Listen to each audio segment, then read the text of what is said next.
We are no strangers to bad movies here on Fog Entertainment, and that's exactly what we have today. A very bad movie in the form of The Strangers Chapter 1. Welcome back, guys, to the channel. Time for another movie review. This time we're reviewing The Strangers Chapter 1. So it just came out last month.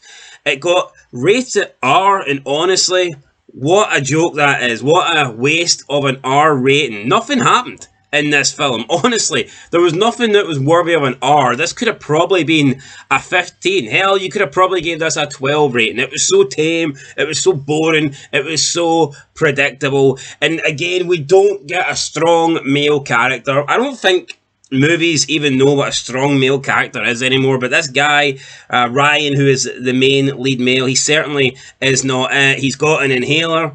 I guess he's got asthma. He comes across as a bit of a weak, whiny bitch. Plus, spoiler alert, he dies, yet the woman does not. So, you know, just predictable stuff there. Maya, who was played by Madeline Petch, kind of gave me vibes of Scarlett Bordeaux from WWE. She kind of looked a little bit like her, but anyway, the movie is a remake on the original film Strangers that came out in, I believe, 2008. And the problem is, that film wasn't exactly great. So if you're going to remake a film that wasn't good in the first place, then you need to do a good job. And this one was somehow worse than the original. So we follow our two main characters. They're on some sort of getaway. They're taking some sort of break together. They're not married. Maya and Jeff, they have a stop at some little town. They go and get something to eat. The customers, the staff, everyone seems a little bit off with them.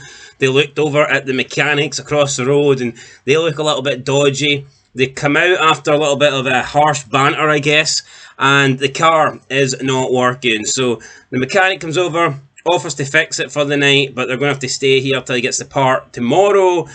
Jeff thinks that he's been set up, this is a scam, that someone's purposely broke the car. Maya's like, nah, you're paranoid, don't be so stupid, they're offering us a good deal here, they're going to fix it. So they end up staying in some sort of remote countryside cabin out in the middle of nowhere.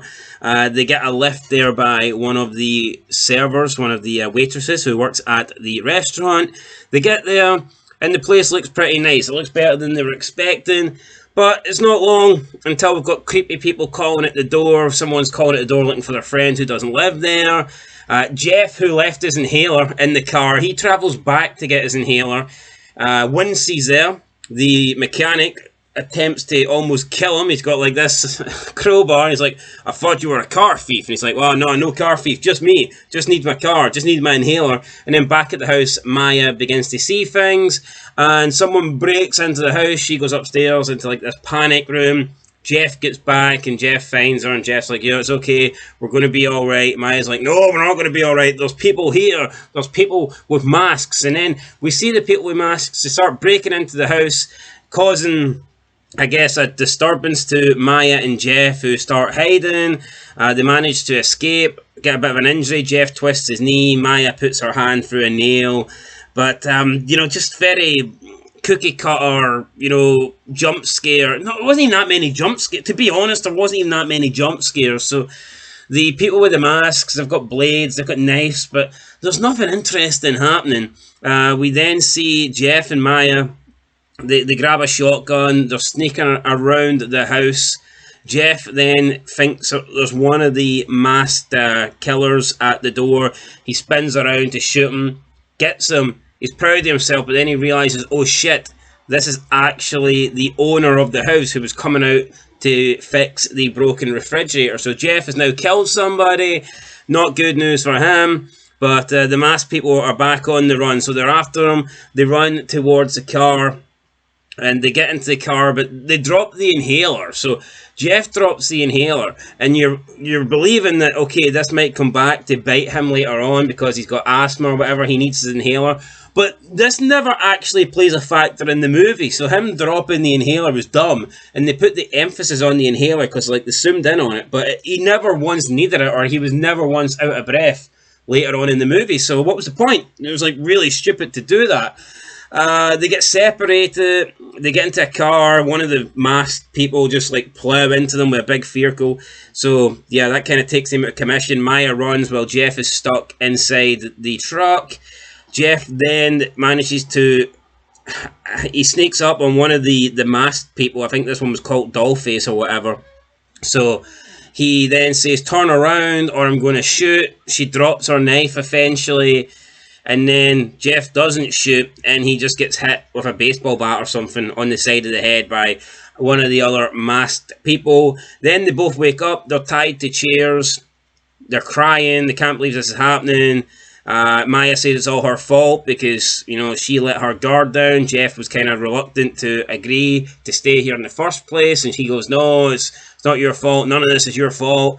And then Jeff gets stabbed by Scarecrow, who is the one with the Scarecrow mask. He stabs Jeff, then kicks his chair over. Jeff just falls over and bleeds out. And then he does the same to Maya. I'm not quite sure where he stabbed Maya.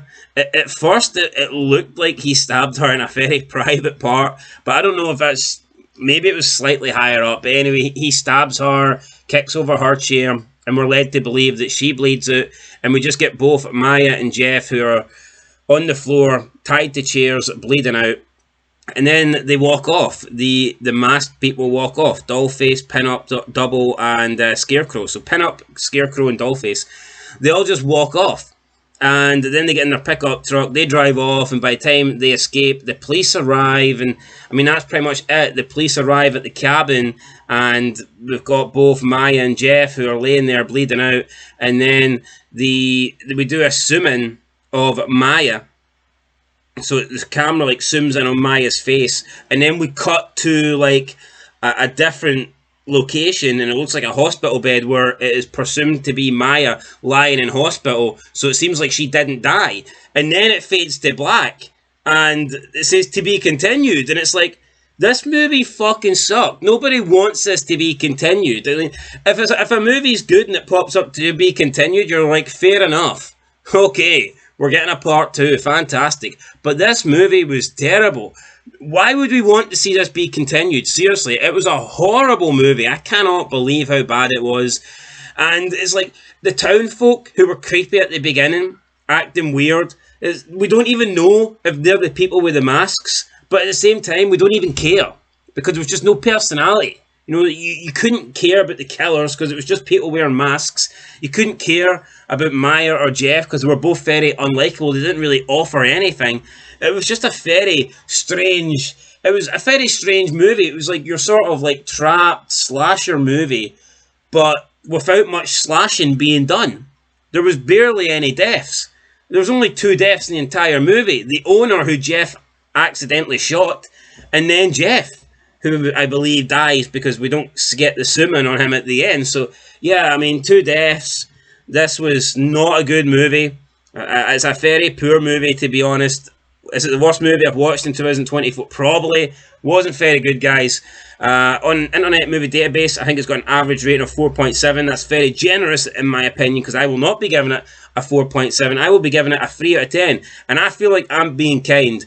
Did not relate at all to the bad people here, the antagonists. It's just, like I said, 3 people with masks on. Who cares? We didn't even get the reveal that it's the town folk. And what happens? Were the people in the town just acting like arseholes for no reason? Have they got nothing to do with this?